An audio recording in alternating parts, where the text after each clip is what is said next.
अब कौन सा बड़ा काम है, चलो अब सुन लेते। अभी 9 नहीं बजे। आज पद्म पुराण एक है, वस्तु अनेक है, ऐसा शंभु स्तोत्र में भगवान सुविधिनाथ स्वामी के स्तोत्र में सुना रहे 34 श्लोक में। और प्रभाचंद स्वामी की टीका में सुनिए भाई। संबंध अवधान अवधेय वाच्य वाचक भाव। तो जो शब्द है अविधा शक्ति, मेधा शक्ति, व्यंजना शक्ति, ये 3 शक्तियां हैं और तीनों शक्तियों से व्यवहार चलता है, परमार्थ भी चलता है। अब यहां संकेत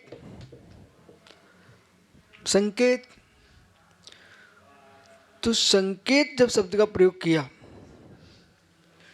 संकेत से समझता व्यक्ति, असंकेत से समझता व्यक्ति। शब्द संकेत रूप है, शब्द व्यवहार रूप है।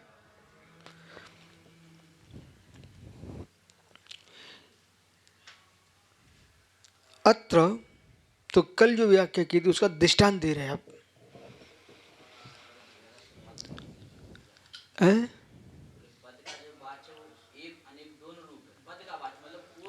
तो जो पदवाच्य है ना, वो एक भी है अनेक भी, कुछ भी बोलो आप, वो एक अनेक रूप है।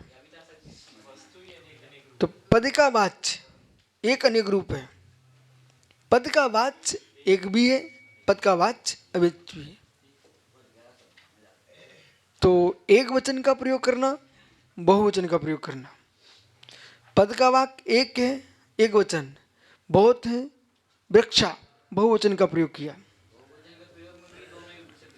अब बहुवचन में आपको एक ग्रहण करना है कि पर्याय दृष्टि है कि द्रव दृष्टि है, सामान्य है कि विशेष है। पर्याय दृष्टि है, विशेष है, द्रव दृष्टि है, सामान्य है। ठीक है, बहुवचन की बात कर रहे हैं। ठीक है, मैं हूं एक है, हम हैं बहुत है, हम हैं बहुत है, मैं हूं एक है। अत्र दृष्टांतम आहा, यहां पर दृष्टांत कहते हैं। वृक्षा इति प्रत्यावतति एते वृक्षति योयम प्रत्यायस्य तद्वत्।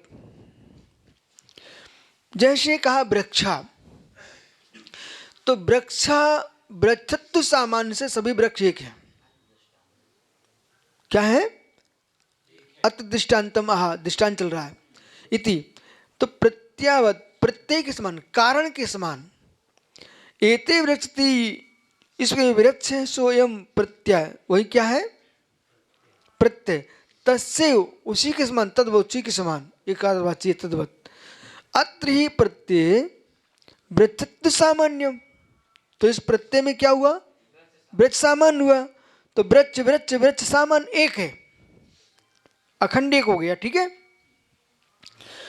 परंतु धव खद्रादिय से विशेषा,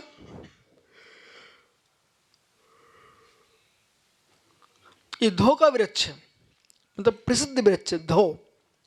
खदिर यानी जो खदिर होता है ना, खदिर, खैर कत्था निकलता है इसका। खदिरत से खदिर है, बहुत ज्वलनशील होता खदिर।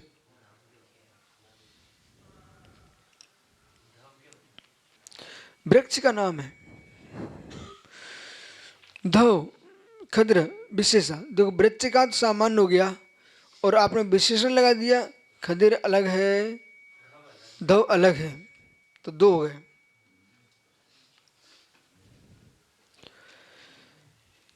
विशेषा प्रतिभाषित होता है, शोभा को प्राप्त होता है। सामान्यम विशेष विशेषत्व, सामान्य में विशेष का विशेषत्व होने से।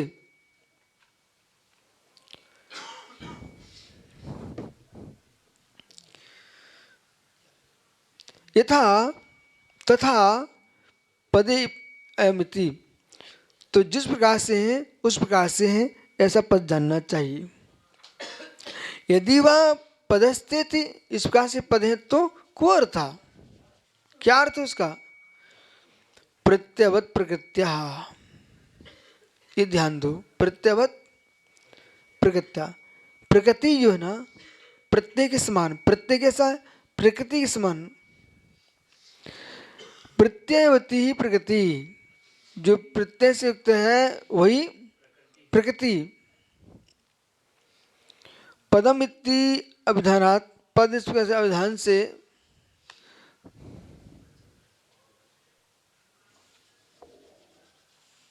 एक एव व्यक्ति निष्ठया दृष्टि, इस प्रकार से यहाँ पर व्यक्ति निष्ठ से दिखाया गया है। वृक्षाति, वृक्ष, इस प्रकार से। ननु यदि एकानेकं च पदस्य वाच्यम, एक अनेक पद का वाच्य है, सात तरही, तो फिर तस तरही तो इत्युक्ते, ऐसा कहने पर नास्तित्वपि प्रसंगात, प्रति प्रसंगात, आप किसी का निषेध कर ही नहीं रहे हो, जब सबको मानते हो तो फिर नास्ति भी प्रतिपादन का प्रसंग आता है। समझ में आया? तो जो अस्थि है ना वो भी नास्ति का काम करेगी, और नास्ति वो भी अस्थि का काम करने लग जाएगी, क्योंकि आपकी दृष्टि में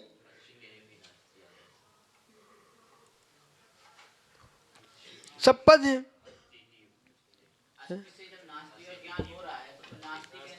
अब जब नास्ति कहने से अस्थि का बोध हो रहा है, और अस्थि नास्ति कहने से जब अस्थि का बोध है और अस्थि के नास्ति का बोध है, तो फिर अलग से व्याख्या क्यों? तो दोनों एक ही होएगा ना, एक हो जाएंगे, एक वाक्य हो जाएगा। बहुत बढ़िया। तो यदि अस्थि से नास्ति, नास्ति से अस्थि तुम देख रहे हो, अब तुम्हें बुद्धि लगाना है। यदि आपने एक का नाश करो तो दोनों का नाश हो जाएगा।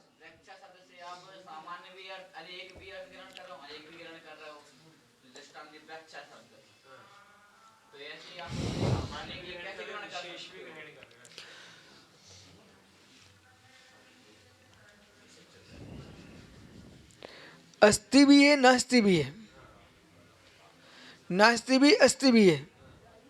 जब है और आप ऐसा कहते हो कि अस्थि से नास्ति का ज्ञान हो जाता है, नास्ति से अस्थि ज्ञान हो जाता है, जब दो ज्ञान आपके हो ही रहे हैं तो एक का ही कथन कर लो, दोनों ज्ञान हो जाएंगे।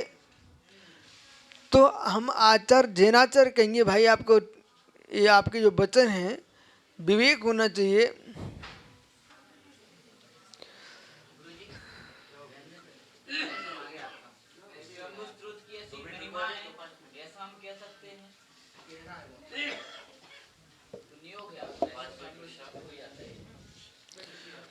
अस्थि नास्ति यदि एक हो गया, एक हो गया तो एक ही हो गया, तो नास्ति भी नहीं बचेगा, वो अस्थि भी नहीं बचेगा, दोनों का ही लोप हो जाएगा। अस्थि जो है ना स्व की सत्ता का स्थापन करती है, नास्ति स्व में पर की सत्ता का विलोप कराती है। और आपने दोनों को एक मान लिया तो संकर हो जाएगा, और एक का नाश मानते तो दोनों का ही नाश हो। भित्ति, भित्तिवत, भित्तिवत, भित्तिवत मतलब इसका दीवाल का अग्र भाग है तो पृष्ठ भाग भी होना चाहिए। आप क्या नाश करना चाहते, पृष्ठ भाग कि अग्र भाग?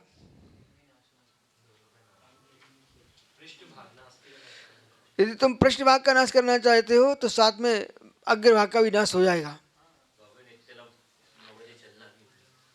ठीक है?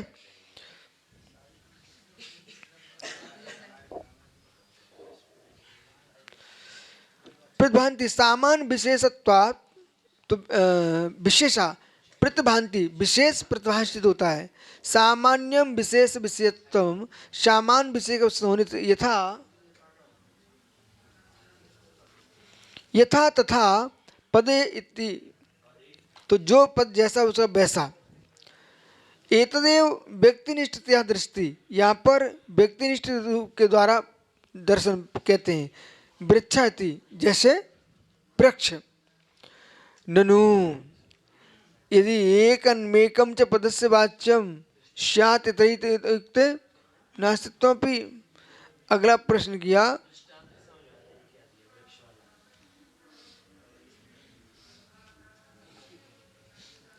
वृक्ष जो है ना अपने आप में अस्थि रूप भी है, नास्ति रूप भी है, और सामान्य विशेष है। वृक्षत्व विशेष सामान्य है। खदिर पलास ये विशेष हो गया। तो वो वृक्षा में ही इसलिए तो दिया गया, वृक्षा शब्द है ना वो द्वैत के लिए खड़ा किया गया यहाँ पर। वृक्ष है ना जैसे वृक्ष, तो वृक्षत्व वृक्ष की अपेक्षा से नाना वृक्ष में एकत्व भाव, और खर धर आदि जो संज्ञा है वो विशेष हो गए, उनका स्वभाव अपेक्षा विशेषता है, संज्ञा अपेक्षा विशेषता है।